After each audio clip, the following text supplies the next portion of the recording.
get one in there. I don't care. Had to do it. Just had to live up to the name. All right, game started. Let's get this going. Oh, so good. All right. So you have TheZelphNation, TZN on the left, and best dad jokes on the right. Awesome.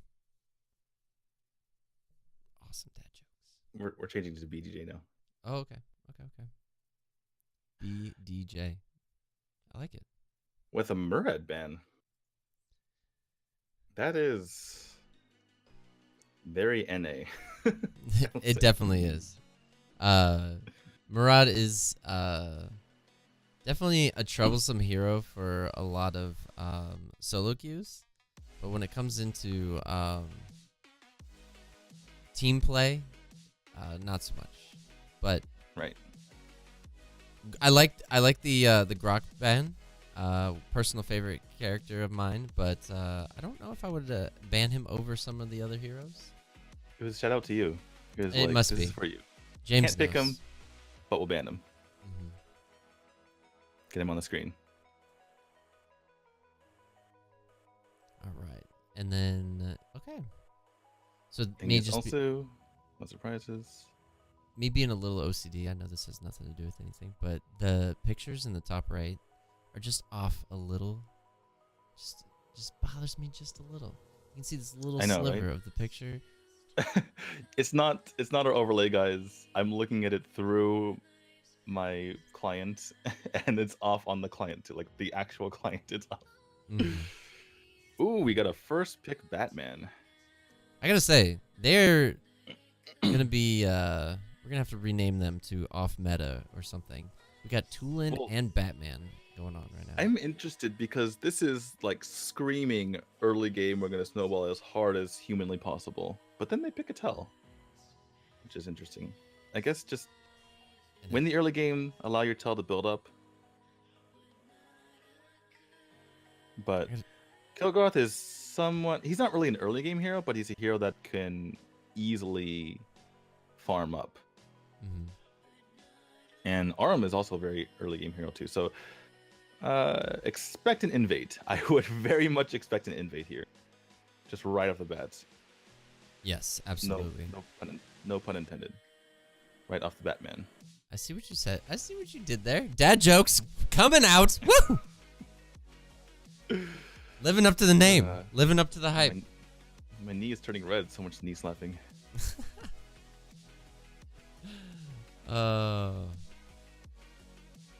Well, that said, I think it was a good response here from TheZelphNation, going for a couple early game heroes in Zuka and the Crickneck to be able to combat that. Also, great control here from the Mina. L'Oreal takes a while to get rolling, but with the support that she'll have, with the fact that the rest of her team is very early game focused, I think she'll be okay. I gotta say, I respect going with the L'Oreal 1v9 name, picking L'Oreal. You always see those kinds of names, and they ended up they don't live up to it. But I gotta say, I respect it. Is Zelf playing? Is he like me is the best or something? Zelf is in chat. No, Zelf is. No, is he? No, I can't remember his name now. Zelf, tell us if you're playing. He's definitely in here. He should be here in like 20 seconds, and then we'll find out. I do like the Hellbat skin. As far as skins are considered, I gotta say, I think the red team's winning. I know it has nothing to do with it, but in my mind, I think it does. Well, L'Oreal has the new L'Oreal skin, and Zuka has the Tooth Furry skin, which is a great name. So I think both sides have some pretty nice. Zelf is simply spend it. Oh, Zelf is Panda. Okay, got it. Thank you, chat. Right. Although if you look at the L'Oreal skin, it feels like I drew it. It feels very cartoony. Mm-hmm. Do you see that? Look at this. I gotta say, Zelf, straight up in the top lane, just standing by the bush. not really much watching for the invade over on the Crickneck side, which is going to be the side that he would, but I guess they're not expecting the red team to. Just maybe knowing this team. I don't know if they have played against them or not, but definitely something that I'd be more... I'm actually flabbergasted. My gas is flabbergasted here. Why they have Tulin, Batman, Arum. That is prime invade comp there. And they didn't go for it. Hmm. Yeah, I know. It's and Blue didn't even watch for it. That's the other part that's just crazy. So Panda and Kilgroth in a bit of a skirmish. Oh, Zelf did stop the heal that was going on. Kilgroth did a great job there. Yeah, one thing you need to watch out for here with Zuka is when... Oh, wow, he might actually get the kill here. Oh, there is the execute. Takes him out. Great first kill. So when you're playing against Zuka... Oh, and by the way, also Aram died. When you're playing against Zuka, what you need to watch out for is his chi, right? If his chi is going off, it basically looks like he's a Dragon Ball Z character. He's like basically glowing. If that's going off, his damage is ridiculous. So you need to back off for those 4 seconds. And after that, you'll be fine. But L'Oreal 1v9, trying to 1v9. Oh, in Crickneck gets a kill, gets out and out of there. And no retaliation here from Curtis. And before the Abyssal Dragon even spawned, we have 1,000 gold lead here for Zelf. That is so much. And again, Batman just kind of was hanging out, had his opportunity to engage, and really should have taken it. He was a little worried about possibly dying there, but now look at this. Now the engaged by Crickneck just drops his life. It's like that name, yes. Yep. He's moving so fast. Highs are BQ Zygashia. We'll call him Hicks. RBQ. Is that like a restaurant name? I don't know. Never heard of it. L'Oreal 1v9, trying to go 1v9 here. Trying to blink her way out of trouble, but Hitman's continuing the damage on her. But the engage here from Hicks in order to save him. He does save L'Oreal, but dies instead. Gets everyone extremely low, so they have to back off. They can't really go for any sort of abyssal play. In the meantime, though, they're missing all the wave on the bottom lane. Pathing Air from Arum means she only gets 1 minion in the end. So despite the death from Crickneck, the gold lead stays the same. And it's pretty sad. Irie was close to engage and probably could have followed up on some of those kills. Ooh, Panda coming down and was able to take out Tulin with almost no issue. Took a tower hit at the most. But man, what an engage that was. That was great. Yeah, Zuka one of the best early game heroes because he basically has 2 abilities or 2.5 abilities essentially at the beginning of the game. He can jump twice, he can roll twice with his first ability, and he has his chi, which ups his damage. So yeah, right off the bat, he can kill someone at level 1. He is pretty insane. I think we saw he was either level 1 or level 2 when he killed the Kilgroth in the early game, and that is the power of Zuka. Oh, we see that Kilgroth actually going down to Zuka and was very out of position from what it looked like. So Kilgroth thinking that he's late game and was able to take him out, but that just like we were talking about, that power. Arum throwing out the ult onto 1v9, but just not able to get him down and kill him. Batman coming in a little too late on the situation, and this is going to be a 3v nothing. Yeah, Batman tried to pop the Dark Knight, tried to get in his ultimate, but right as he did so, we had Mia's the best with that U, and which means dragon, by the way, getting that and setting him out and making sure that he wasn't able to finish off the kill onto 1v9. And then from there, they snowballed that into a nice, good old victory and a 3,000, soon to be 3,500 gold lead.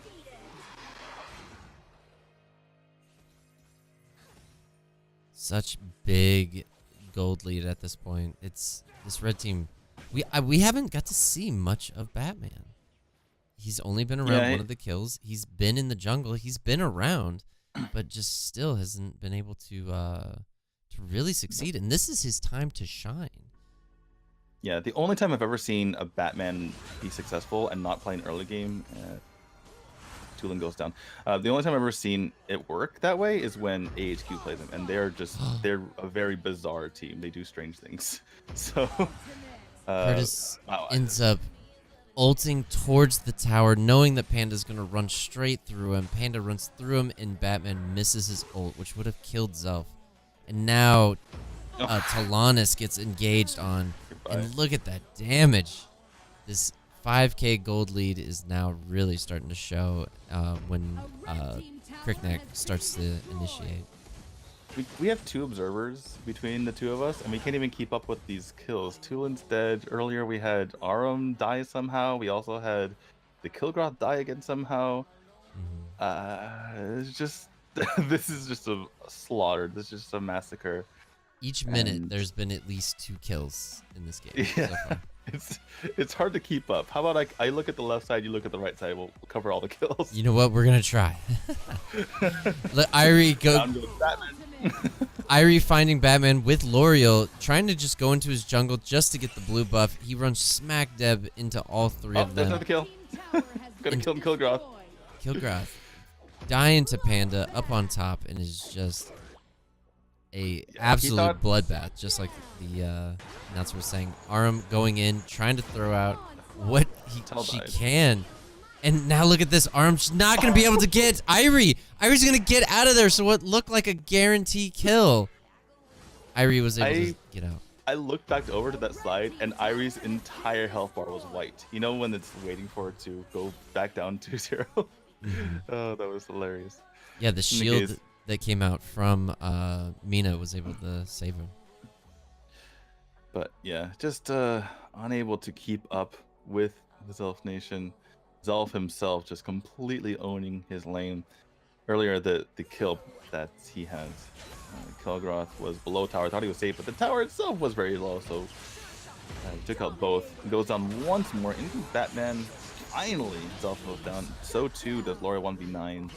Hitman trying to get some damage off, but he's fighting a Crickneck. That means he's going to go down. And that's, in the end, is still a 3-4-2 for TZN. It was actually a really good engage by ADJ, the best they could have had, but they still came out in the bottom end of it. Look at this Crickneck. You can see he wanted that Tulin dead to rights, but they instead go up top to that tower, trying to engage on it, but it's really not going to matter. Oh, actually, Kilgroth coming as well. They might be able to pull this into something, but here comes Crickneck coming back in and deletes his life down to about 20%. Before Kilgroth decides, okay, I'm done.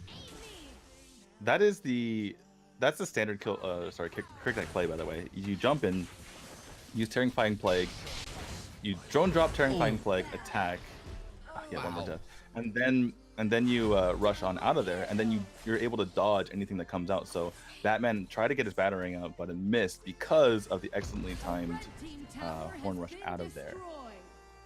And yeah. Well, keeping up with the 2 kill, even better than the 2 kill a minute space.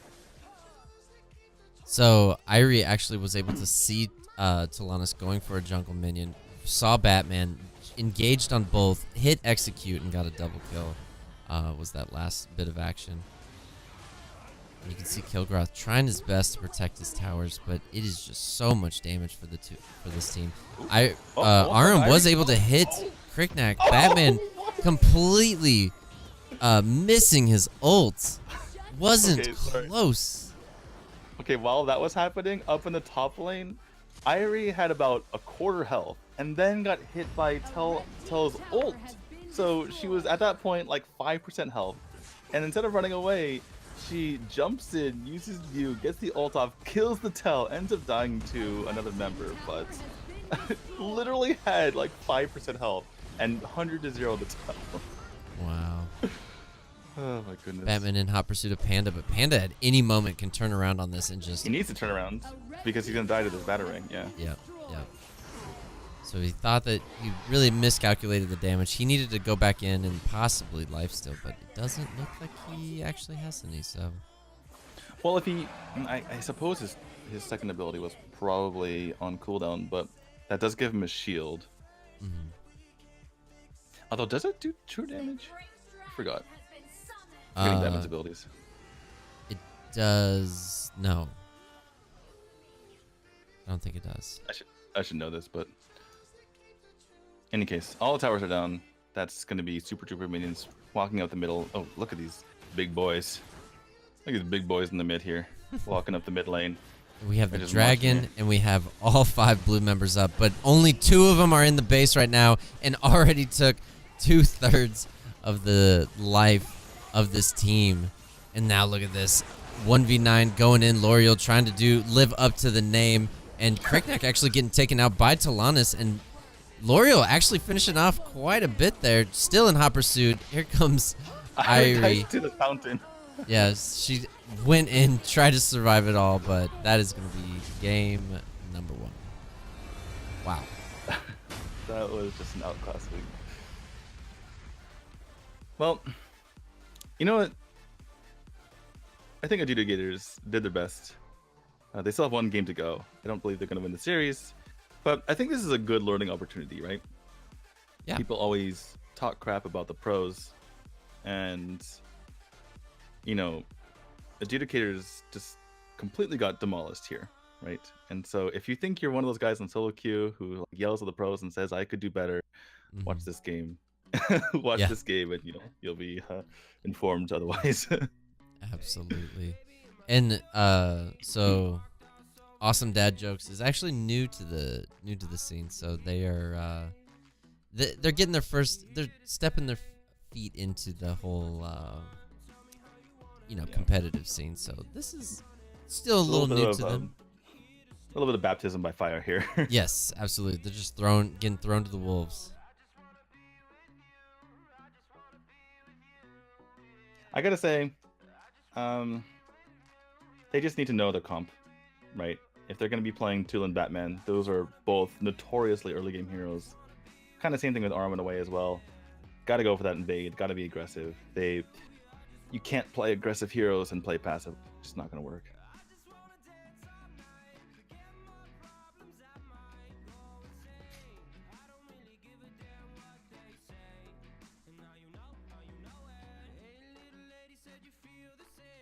All right, I do have the new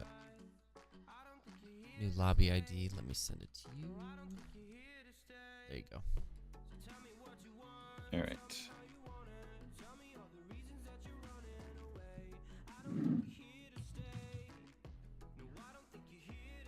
And by the way, ADJ does not stand for Awesome Dad Jokes. That was just me, our joke earlier. It's Adjudicators, but we were making a joke because ADJ, we were thinking of things to put up with it. So, inside joke. Sorry, didn't mean to confuse you guys. Awesome Dad Joke is in and of itself an awesome dad joke. Yeah.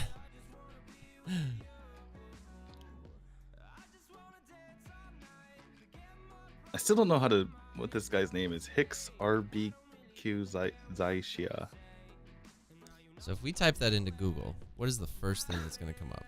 I'm scared, and you know what? I'm going to tread the waters, okay? I'm living on the edge. It seems like 3 names in 1. It really does, doesn't it? Wait, why does translate come up to everything? Russian keyboard online, Cyrillic alphabet. It's like, that can't be English. Google's like, you guys are kidding me. That can't be English. I know. Yep. No, I have no idea what it stands for.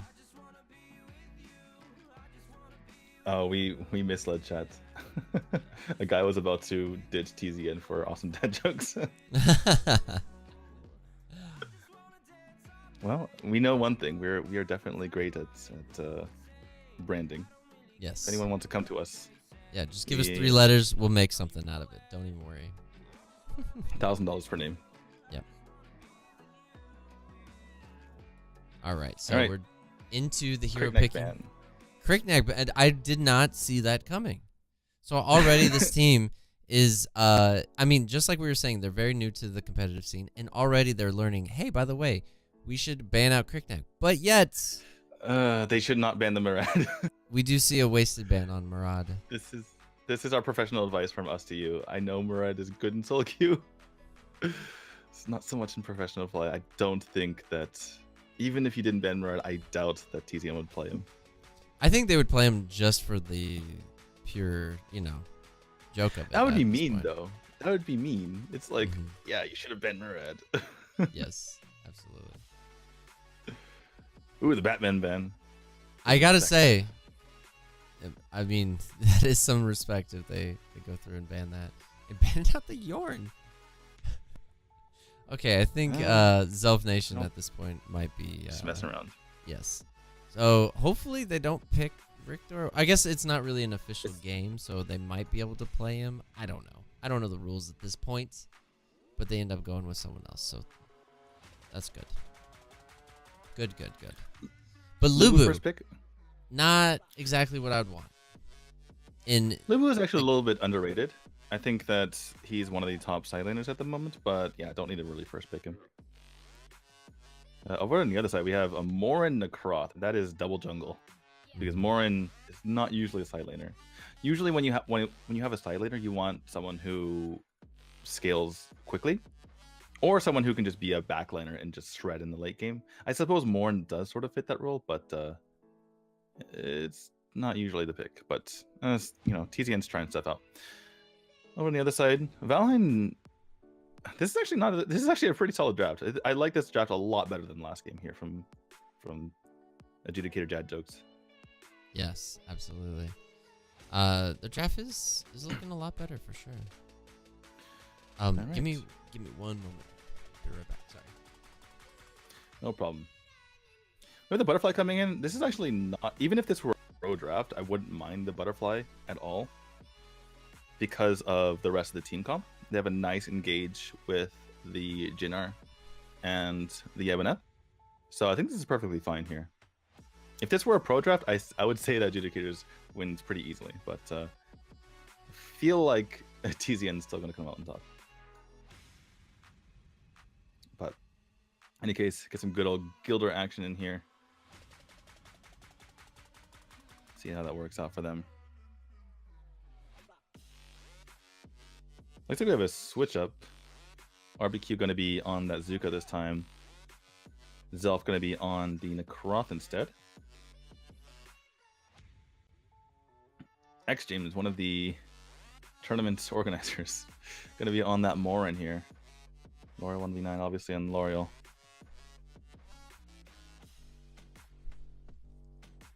All right, I am back. Sorry about that. Welcome back. All right. I was just saying that that Adjudicators actually have a pretty good lineup. And even with the Butterfly, I think Butterfly is viable in a situation like this where you have a very good dive comp. I would certainly prefer a Butterfly to like a Murad or a Necroth, which a lot of pro teams seem to favor. But yeah, I like the comp here from Adjudicators. Not sure it will matter, but if this were a pro game, I'd give them the advantage. Yeah, let's take a look at what we got going on here. Butterflies, not. I mean, in comparison to their last set of teams, they've definitely improved by a large amount. So it just fits their comp. It fits. Yeah, it does. It really does. Yeah. I don't know if they planned on that or if they're just playing with. Normally, when newer heroes or newer people to like kind of competitive type of gameplay, they try to play their ones that they're comfortable with. So if this is it, I mean, this could be a viable team for them. Now, even though if it doesn't work for them being able to have a good comp to kind of improve on, I think is pretty viable. Right. The last comp that they had made no sense, especially if they're not going to play it aggressively. This is a comp that you can just play just normal, just standard straight up in the beginning of the game, and then from there... Oh, did she use her punish already? Okay. Looks like she got it in the end. Yeah. I'm looking at Hitman right now. That was very attempted invade close there by Muse the Best. Able to get that in the end though. But yeah, this is a comp that's aggressive in team fights, but not necessarily at the beginning of the game trying to get picks. So I think this will fit their team a little bit better. Yeah, I really thought Violet or not Violet, I'm sorry, Butterfly was gonna lose that. Oh, Machin! Top lane. Ooh. So close. So RBQ on that Panda, trying to show that Zelf isn't the only one that can actually play this Panda. And is trying to show him up at this point. So Lubu only level 2. Panda does have a little bit of advantage. About to hit 3. L'Oreal's here. L'Oreal should be able to dive in, and Panda's going hard right now. Able to get them pretty low. If he could stay alive here, that would be massive for him. But the 3 of them able to get that first blood. Now that was a lot of commitment to do that.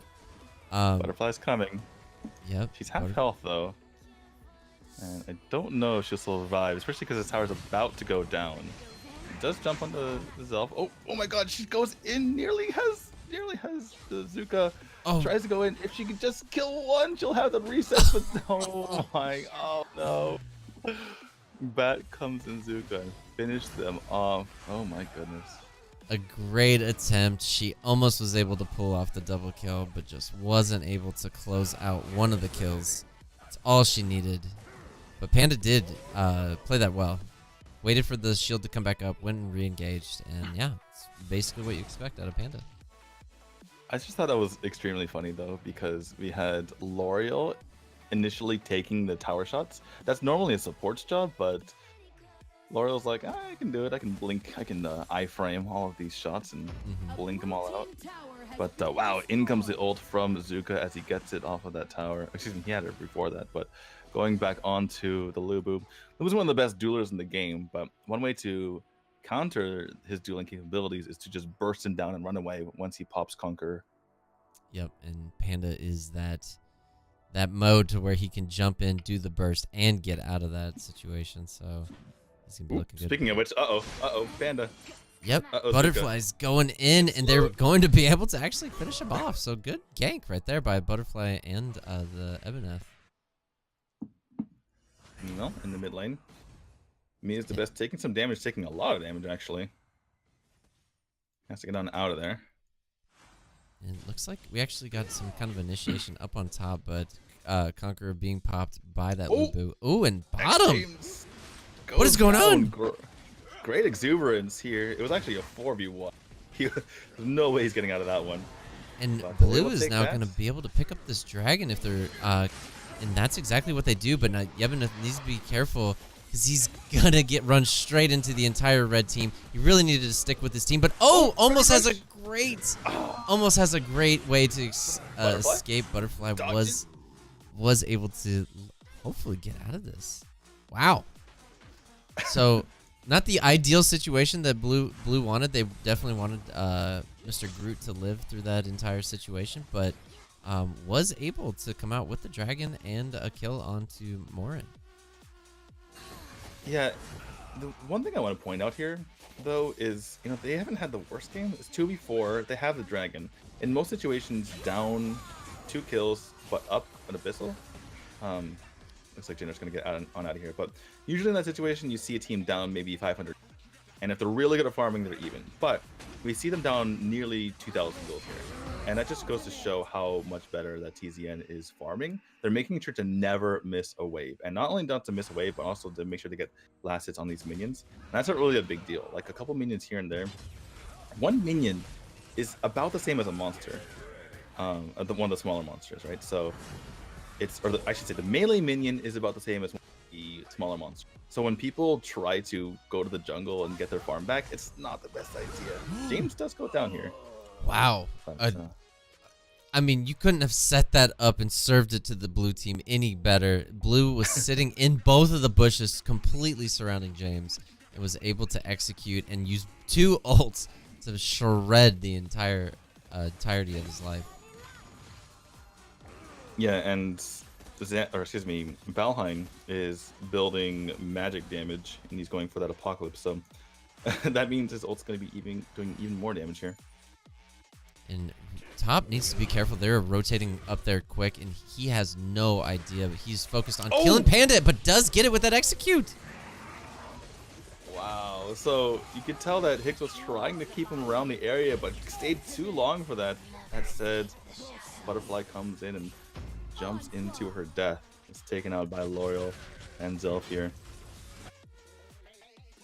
And it looks like Jannar running straight into Nekroth, but popping his ult immediately before waiting for any kind of team reaction from this red to utilize that ult, but uses it just to be safe. But Mr. Groot himself in the mid ends up dying. And red rotates straight to the dragon, which is exactly what they want to do.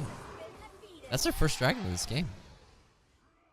Yeah, you see a little bit of inefficiency on the side of Adjudicators because no one was taking the minions on the top side of that.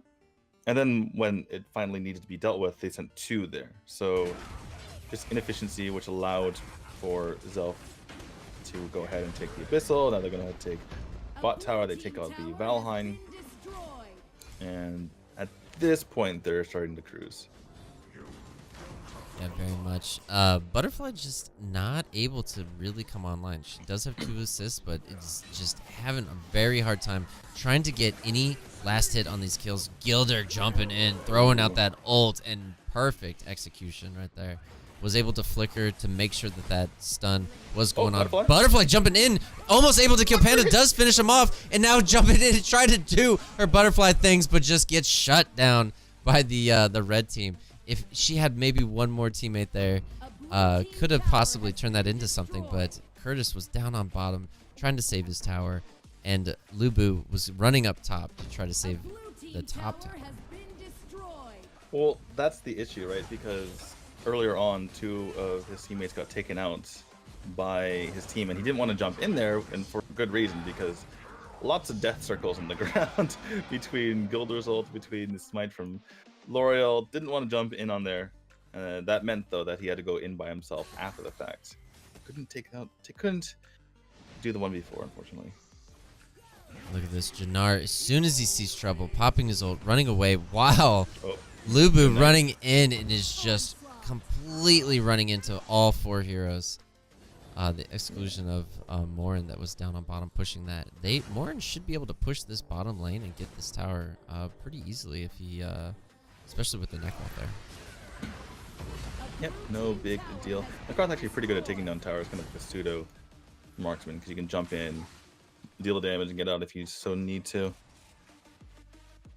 But yeah, there need to be a little bit better communication on the side of Adjudicators, as Butterfly does go down once more. L'Oreal Warp versus 1v9, getting that damage in onto Yevoneth. Can't even survive through the Nature's Realm. This tower likely to go down here at mid. James just calmly stands there, takes out. Yeah, it is 6 towers, 1 dragon for this red team. Only 1 tower, 1 dragon for this blue.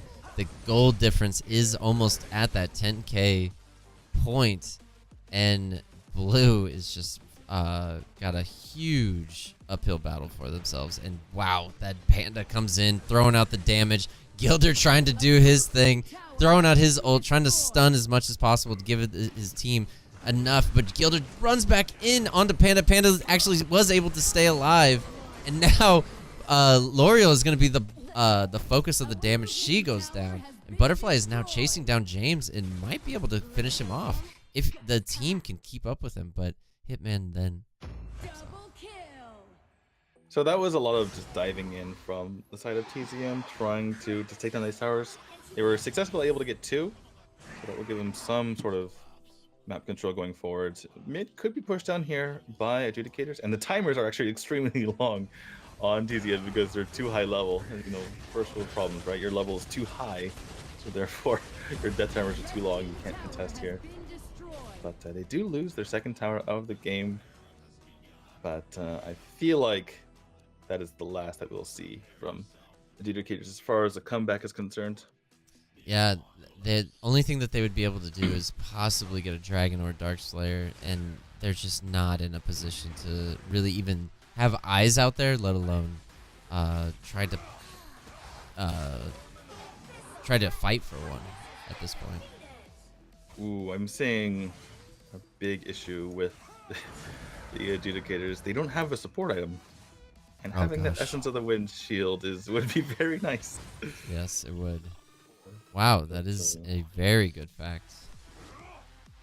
I cannot believe that. Wow. I mean, that should be Tree's job at this point. First and foremost, that's a side. Yeah. That's a side lane build, unfortunately. You mental overraw is there for the wave clear, but you don't need to be clearing wave when you're the support. So, pick the wrong build in his list of builds. Yes, he did, and it goes down in just like paper with this gold lead that this red team has. And look at this butterfly trying to jump in, trying to go 1v5 or 1v4. I apologize, and just not able to. Curtis now following in suit, but However, top. Oh Lulu wow! kills Zuka. 1v1 kills the Zuka, but that's the game. That is the game. You are absolutely right. So wow, Blue tried their best, and man, the 10K gold leads on tonight have just been massive. Just seen lots of 10K gold leads. Yep. Not the greatest sign for the losing team, but certainly is for the winning team. So my advice for Adjudicators: number 1, pick a support item. Number 2, Hitman needs to have a more aggressive build. Leviathan is out. Soul Reaver is in for Butterfly. You need to be able to kill people, get those resets, and the more damage you do, the more healing you get. I think you could have gotten more kills in the early game and could have helped, if not snowball, then at least not get snowballed so quickly.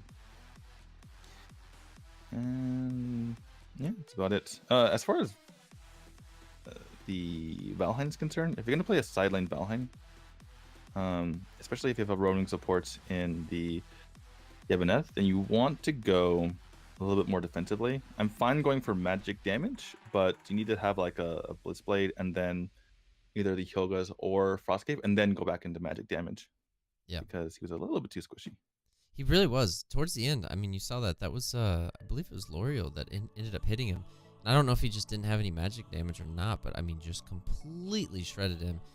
For being the most supposed to be the most tanky person on the team, I mean, just was absolute paper towards the end of the match. Oh, speaking of Yevoneth, yeah, Yevoneth just went down like an instant. But yeah, good efforts Yeah, from absolutely. Adjudicators. Come back. Yeah. And by the way, we should mention that we're season 2 of PVL is a go. They're going to be happening, so make sure you guys sign up